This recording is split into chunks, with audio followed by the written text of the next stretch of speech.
8ই March আন্তর্জাতিক নারী দিবস, তাকে সামনে রেখে ত্রিপুরা কর্মচারী সমন্বয় কমিটি এইচবি রোড মহিলা সাব কমিটির আহ্বানে রবিবার এক সভা ও সাংস্কৃতিক কর্মসূচির আয়োজন করা হয় আগরতলা প্যারাডাইস চৌমুহনীতে।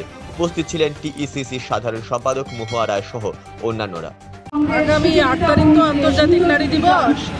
আমরা আন্তর্জাতিক নারী দিবসের প্রাক মুহূর্তে আমরা ত্রিপুরা কর্মচারী সমন্বয় কমিটি এইচবি রোড, আমরা মহিলা সাব কমিটি একটা আমাদের রয়েছে, এই মহিলা সাব কমিটির আয়োজনে আমরা রাস্তায় এই আন্তর্জাতিক দিবস নারী দিবসের কর্মসূচি আমরা পালন করছি।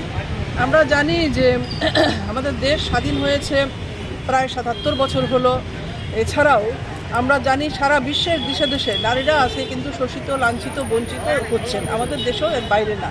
নারীদের উপর অত্যাচার, নির্যাতনের বিরুদ্ধে বহু আইন হয়েছে, তারপরেও আমরা দেখছি নির্ভয়া, তারপরেও আমরা দেখছি বিলকিস বানু, আমরা দেখছি হাথরাসের ঘটনা, আমরা এই সমস্ত ঘটনা দেখছি, কিন্তু কয়টার বিচার হচ্ছে। তো আজকের দিনে দাঁড়িয়ে আমাদের যে আন্তর্জাতিক নারী দিবসের যে স্লোগান, সেটা হচ্ছে আমরা রাস্তায় এই কর্মসূচি পালন করব।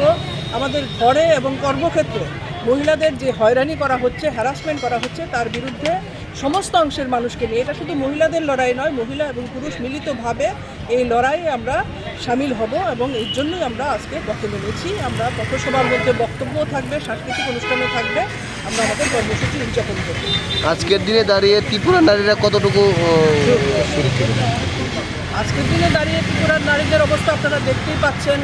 আপনারা এই লেকচুমনি বাজারে নিশ্চয়ই আমাদের মায়েদের আর্তনাদ শুনেছেন যে হঠাৎ করে মানে কোনো বন্দোবস্ত না করে তাদেরকে সেখানে উচ্ছেদ করা হয়েছে। আজকে নারীরা নিরাপদ নয়। রাত্রিবেলা, সন্ধ্যাবেলা আপনারা আকছার ঘটনা ঘটছে।